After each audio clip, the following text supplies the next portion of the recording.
SP लर्निङलाई subscribe गरी बेल आइकनलाई दबाउनुहोला साथै like गर्न पनि नभुल्नुहोला। आज हामी प्रोभिजन फर डिप्रिसिएसनको बारेमा हेर्दैछौँ।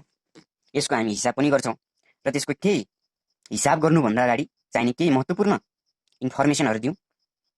जस्तै ट्यान्जिबल एसेट्सहरू बिल्डिङ, मसिनरी, भेहिकल्स, फर्निचर र अरू केही इक्विपमेन्टहरूमा डिप्रिसिएसन लाग्छ भने ल्यान्डमा लाग्दैन।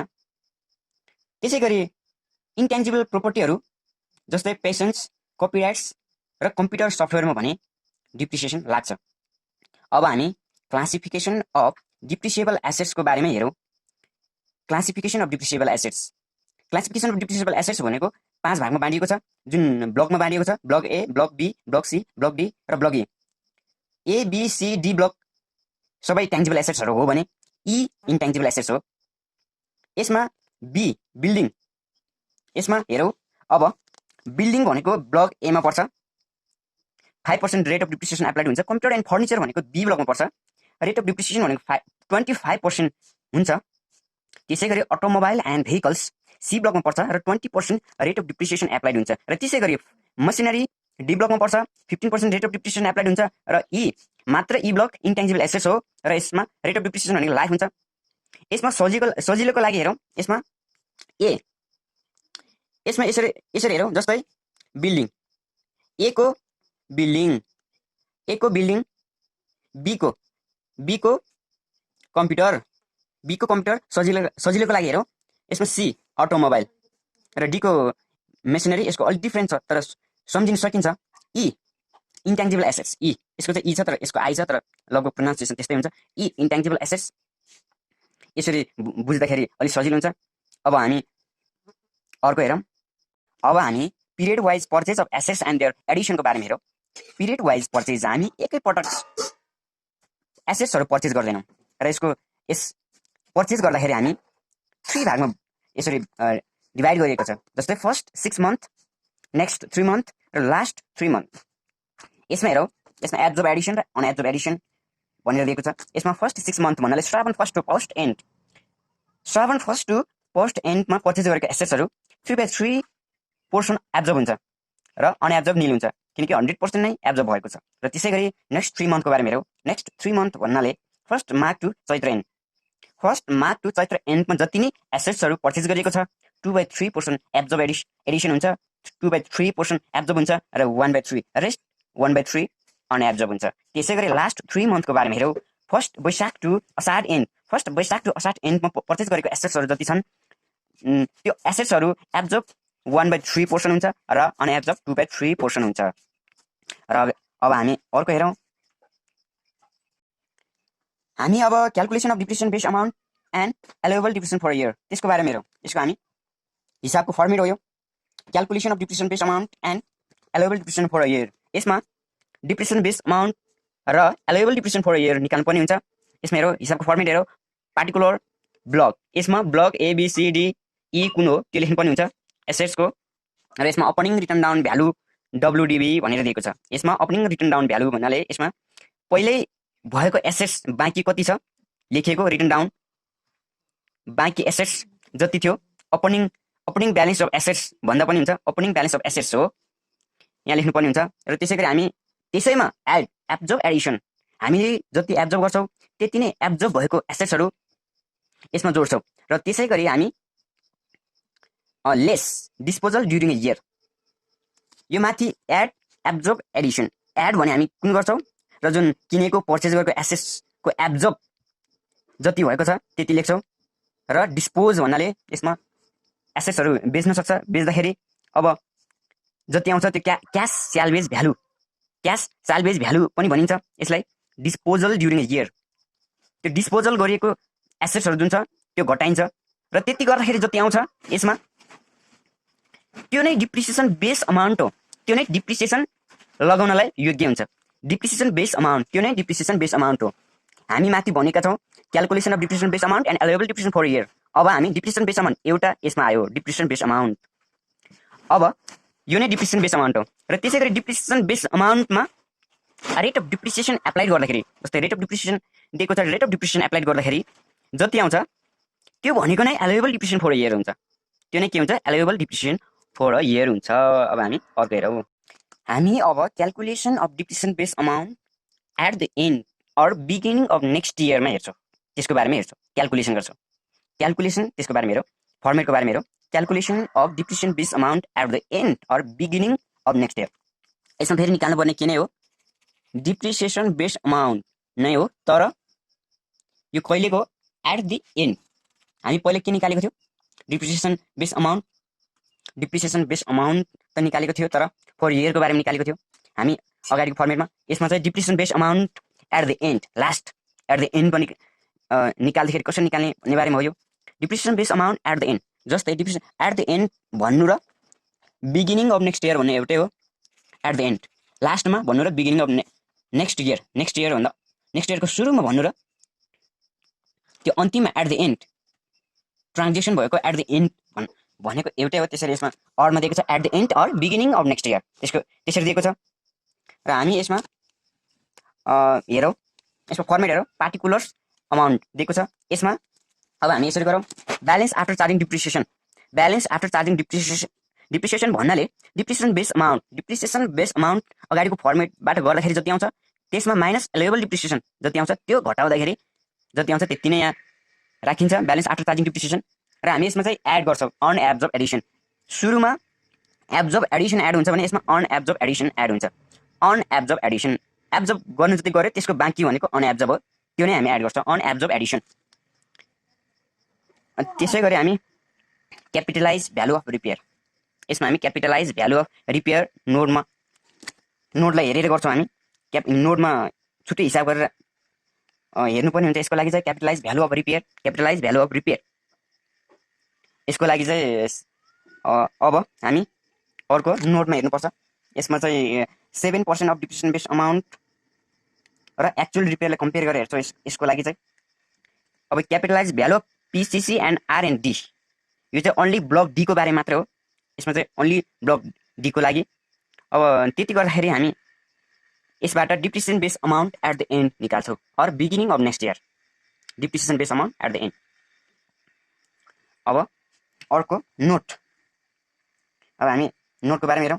यसमा नोट हेरौँ, 7% अफ डिप्रिसिएसन बेस अमाउन्ट। यसमा 7% अफ डिप्रिसिएसन बेस अमाउन्टको 7% यसमा जति हुन्छ र हामी क्वेसनमा देख्छौँ एक्चुअल रिपेयर कति भएको छ त्यो हेर्छौँ। र यसमा चाहिँ के हुन्छ भन्दाखेरि यसमा मानौँ यसमा चाहिँ 7% अफ डिप्रिसिएसन बेस अमाउन्ट र एक्चुअल रिपेयरलाई कम्पेयर गर्छौँ। यसमा यदि actual repair 7% of depreciation base amount actual रिपेयरभन्दा बढी भयो भने यसमा के हुन्छ भन्दाखेरि क्यापिटलाइज भ्यालु अफ रिपेयर भनेको निल हुन्छ। यदि 7% अफ डिप्रिसिएसन बेस अमाउन्टभन्दा एक्चुअल रिपेयर बढी भयो भने त्यो नै क्यापिटलाइज भ्यालु हुन्छ। अब हामी हिसाब नै गरौँ। यसमा हामी प्र्याक्टिकल प्रब्लम्सहरू नै गरौँ। PP1 मा दिएको छ, अ कम्पनीज ब्यालेन्स सिट सोड the balance of depreciated value of its asset grouped under B was Rs 11 lakh for the preceding income year. During the year, the company added and disposed of the following assets of the same block as. यसमा purchase गरेको एसेट्सहरु दिएको छ। यसमा हेरौँ, add one asset costing Rs 3 lakh on 1st Asin. Another asset costing Rs 2,40,000 on 7th Fagun. Another asset costing Rs 1,50,000 on 1st Jest.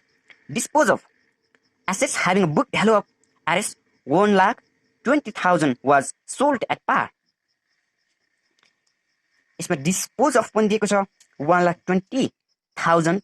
यसमा purchase गरेको एसेट्सहरु छ 3 lakh on 1st Asin, 2,40,000 on 7th Fagun र 1,50,000 अन 15th Jest. यसमा WDB पनि दिएको छ 11 लाख र यसमा भनेको छ ब्लक बी को एसेट्सहरु हो। क्वेशन रहेको छ, रिक्वायर्ड भनेको छ ए मा एलिजिबल डिप्रिसिएसन र बी मा भनेको छ depreciation base amount of asset at the beginning of the next year. Beginning of the next year भन्नु र एट द एन्ड भन्नु लगभग उस्तै हो, बिगिनिङ अफ नेक्स्ट इयर। अब यसमा भनेको छ एलिजिबल डिप्रिसिएसन कति हो त्यो हामी निकाल्छौँ। र त्यसैगरी depreciation base value of the asset at the beginning of next year के हेर्छौँ। अब हामी हिसाब गरौँ। यसमा हामी हेरौँ, यसमा हामी calculation of depreciation base amount and allowable depreciation for a year हेरौँ। यसमा क्यालकुलेसन PP 1 को हिसाब हो, PP 1 को क्यालकुलेसन अफ डिप्रिसिएसन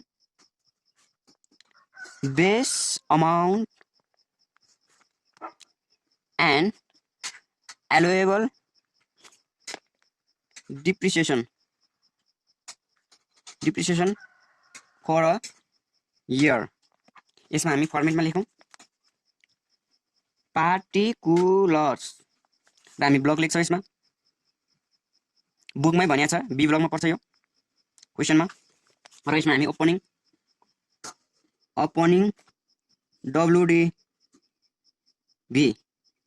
WDV भन्नाले यसमा रिटर्न डाउन भ्यालु यसमा बुकमै दिएको छ। रिटर्न डाउन भ्यालु 11 लाख दिएको छ यसमा। त्यसै गरी हामी एड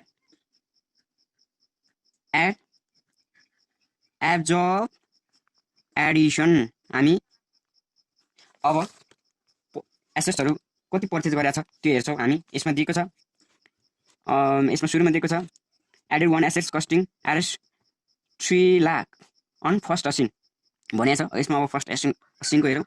फर्स्ट असिनमा कति किनेको छ आरएस 3 लाखको किनेको छ। यसको फर्स्ट असिनको कति एब्जर्ब हुन्छ यसमा, यो फर्स्ट 6 मन्थमा पर्छ, श्रावण 1 to 10 भन्नाले 3/3 नै एब्जर्ब हुन्छ, भन्नाले 3 लाख नै एब्जर्ब हुन्छ। त्यसै गरी हामी अर्को हेरौँ। यसमा अर्को क्वेसनमा दिएको छ another assets costing RS 2,40,000 on 7th Falgun. यसमा हेरौँ 7th फाल्गुनमा कति किनेको छ आरएस 2,40,000 यसको कति एब्जर्ब हुन्छ त। यसमा हामी फर्मेटमा देख्न सक्छौँ, यो नेक्स्ट 3 मन्थमा पर्छ भन्नाले 2/3% एब्जर्ब हुन्छ, भन्नाले 3/3 भन्नाले यो 1,60,000 हुन्छ। त्यसै गरी नेक्स्ट हेरौँ एनदर एसेट्स कस्टिङ। अर्को पनि किनेको छ, कहिले किनेको छ भन्दाखेरि 15th जेस्ट यसमा 15th जेस्टमा कति किनेको छ 1,50,000 किनेको छ। यसमा 15th जेस्ट भन्नाले यसमा लास्ट 3 मन्थमा पर्छ, यो last 3 month first Baishakh to Asar end भन्नाले यसमा 1/3% के हुन्छ 1/3% एब्जर्ब हुन्छ, भन्नाले 50,000 एब्जर्ब हुन्छ। र त्यसै गरी हामी हेरौँ लेस गरौँ हामी। यसमा लेस गर्दाखेरि यसमा disposal value during a year और क्यास साल्भेज भ्यालु यसमा बुकमा दिएको छ। क्यास साल्भेज भ्यालु 1,20,000 कति दिएको छ 1,20,000। यसमा हेरौँ, अब हामी हिसाब गरौँ।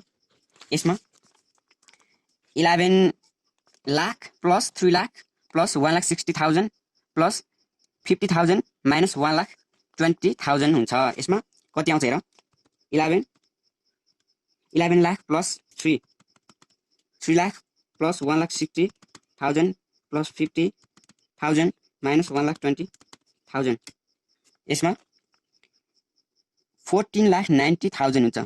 यो भनेको नै डिप्रिसिएसन बेस अमाउन्ट हो। डिप्रिसिएसन बेस अमाउन्ट हो यो नै। यसमा हेरौँ डिप्रिसिएसन बेस अमाउन्ट यो निस्क्यो। अब हामीलाई एलाउएबल डिप्रिसिएसन फर अ इयर निकाल्नु पर्ने हुन्छ। यो हेरौँ, यसमा हामी हेरौँ यसमा रेट अफ डिप्रिसिएसन हेरौँ। यसमा रेट अफ डिप्रिसिएसन यसको रेट अफ डिप्रिसिएसन कति हुन्छ यसको हेरौँ। बी ब्लकको रेट अफ डिप्रिसिएसन भनेको 25% हुन्छ। 25% हुन्छ। यसमा अब 14,90,000 को 25% कति हुन्छ हेरौँ। यसको त्यो भनेको 3,72,500 हुन्छ। यो भनेको नै एलोएबल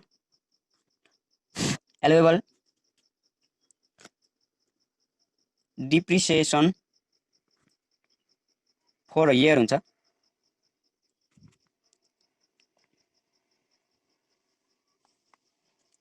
त्यसै गरी हामी अर्को निकाल्नु पर्ने हुन्छ। यसमा हामी calculation of depreciation base amount at the end or beginning of next year त्यो पनि निकाल्नु पर्ने हुन्छ। त्यसको लागि हामी फर्मेट लेखौँ। यसमा हामीले निकाल्नु पर्ने हुन्छ। यसमा calculation of depreciation base amount at the end or beginning of next year. अब हामी यसको हेरौँ, यसको फर्मेट हेरौँ। यसमा हामी हेर्छौँ पार्टिकुलर्स, यसमा अमाउन्ट हेरौँ। यसमा हामीलाई थाहा छ फर्मेट अनुसार ब्यालेन्स आफ्टर चार्जिङ डिप्रिसिएसन। त्यो भनेको हामीलाई थाहा छ ब्यालेन्स आफ्टर चार्जिङ डिप्रिसिएसन भनेको depreciation base amount minus allowable depreciation for a year हुन्छ। त्यो भनेको 14,90,000 माइनस 372,500 हुन्छ। त्यो भनेको हेरौँ 14,90,000 माइनस 3,72,500 भनेको 11,17,500 हुन्छ यसको। अब हामी यसको अन एब्जर्ब एडिसन एड गरौँ। यसमा अन एब्जर्ब एडिसन एड गरौँ भनेको depreciation base amount at end हुन्छ 12,97,500। अब PP2 को हेरौँ। PP2 मा भनेको छ the opening WDB of computer pool for the income year was ₹40,000। यसमा WDB 40,000 दिएको छ। Addition of computer was made on first Kartik of the previous year भन्नाले यसमा एडिसन तर कम्प्युटर पर्चेज गरेको छ on first Kartik of the previous year भनेको छ। यसमा actual expense on computer pool amounted to ₹5,000। यसमा एक्चुअल रिपेयर एक्सपेन्स 5,000 भनेको छ। Made by the company within a period of post end भनेको छ। यसमा disposal and purchase of assets under block B during the year amount to ₹25,000 and ₹75,000 respectively. यसमा भनेको छ यसमा डिस्पोजल भ्यालु 25,000 दिएको छ यसमा एन्ड पर्चेज भनेको छ यसमा 75,000 पर्चेज गरेको छ। कहिले भन्दाखेरि on first Kartik of the previous year. यसमा अब हामी हिसाब नै गरौँ। यसमा अब रिक्वायर्ड भनेको छ एलेबल डिप्रिसिएसन, बीमा closing WDB at the year end. अब हिसाब गरौँ PP2 को। PP2 calculation of depreciation base amount depreciation for a year. फर्मेटमा लेखौँ। यसमा हेरौँ पार्टिकुलर्स, यसमा ब्लक हेरौँ। यसमा ब्लक भन्नाले यसमा दिएको छ बी ब्लकमा पर्छ, यो क्वेसनमा दिएको छ। र त्यसै गरी हेरौँ ओपनिङ रिटर्न डाउन भ्यालु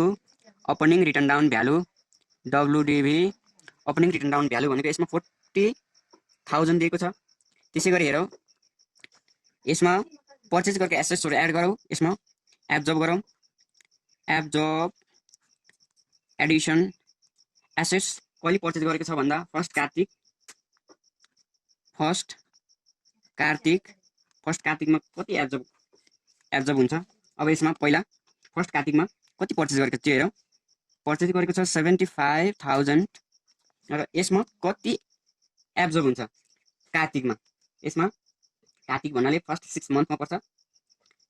त्यो भनेको यसमा 3/3 नै एब्जर्ब हुन्छ। 3/3 पोर्सन नै एब्जर्ब हुन्छ। त्यो भन्नाले 75,000 नै एब्जर्ब हुन्छ। त्यसै गरी डिस्पोजल भ्यालु लेस गरौँ, lace disposal value, lace disposal value यसमा दिएको छ 25,000 डिस्पोजल भ्यालु। अरे यसलाई यसरी पनि भनौँ, यसमा क्यास साल्भेज भ्यालु, कति छ यसमा हेरौँ, क्यास साल्भेज भ्यालु यसमा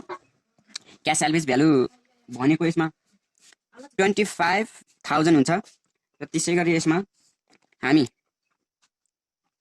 हेरौँ, यसमा हामी 40,000 प्लस 75,000 माइनस 25,000 भनेको 90,000 हुन्छ। 90,000 भनेको यसमा 90,000 भनेको डिप्रिसिएसन बेस अमाउन्ट हुन्छ, त्यो भनेको। त्यसै गरी रेट अफ डिप्रिसिएसन हेरौँ, यसमा बी ब्लक भन्नाले रेट अफ डिप्रिसिएसन भनेको 25% हुन्छ। 25% रेट अफ डिप्रिसिएसन भनेको यसमा हेरौँ, 25% भनेको यसमा 22,500 हुन्छ। त्यो भनेको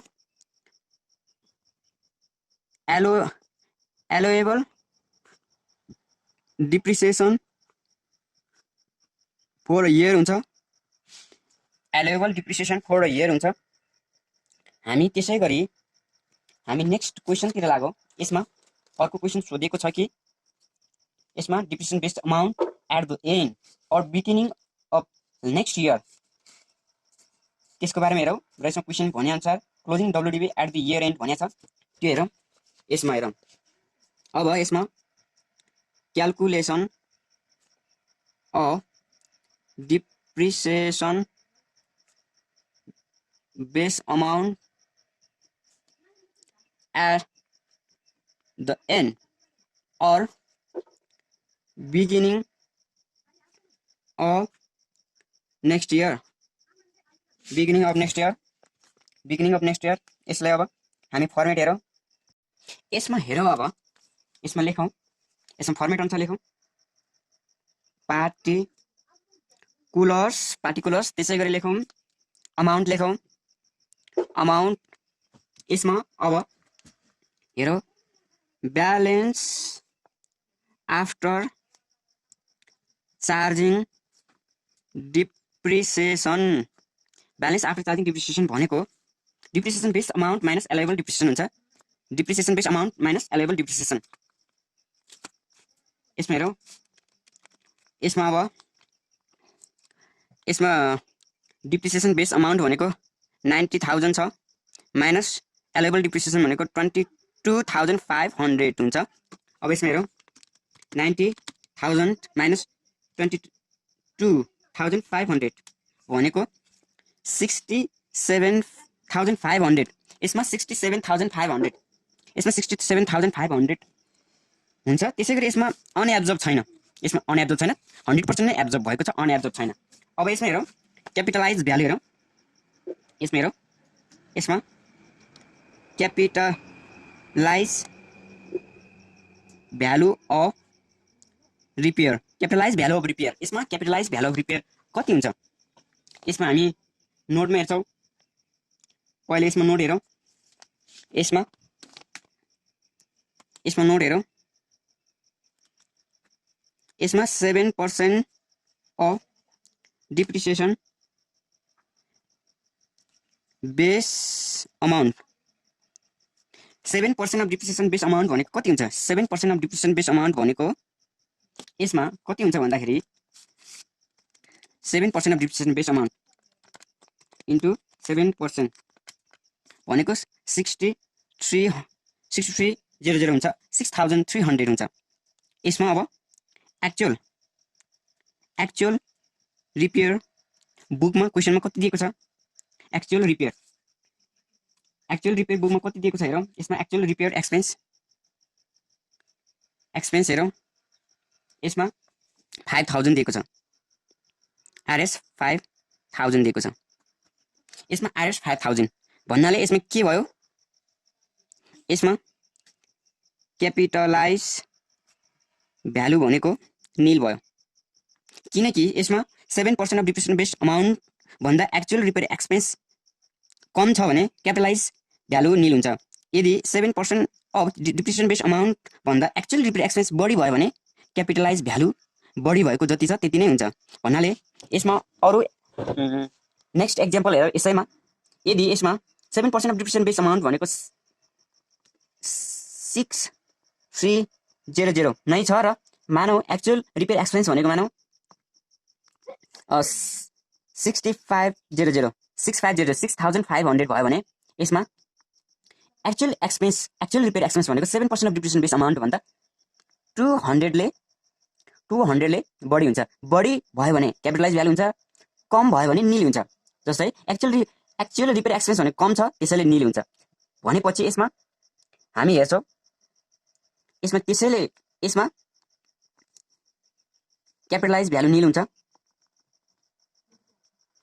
अब हेरौँ यसमा 67500 यसमा त्यो भन्नाले यसमा हेरौँ depreciation base amount at the end भनेको नै 67,500 हुन्छ। कति हुन्छ यसमा 67,500 यसमा लेखौँ यसमा क्याल्कुलेसन। अब यसमा depreciation base amount at the end depreciation base amount at end depreciation base amount at the end हुन्छ यसमा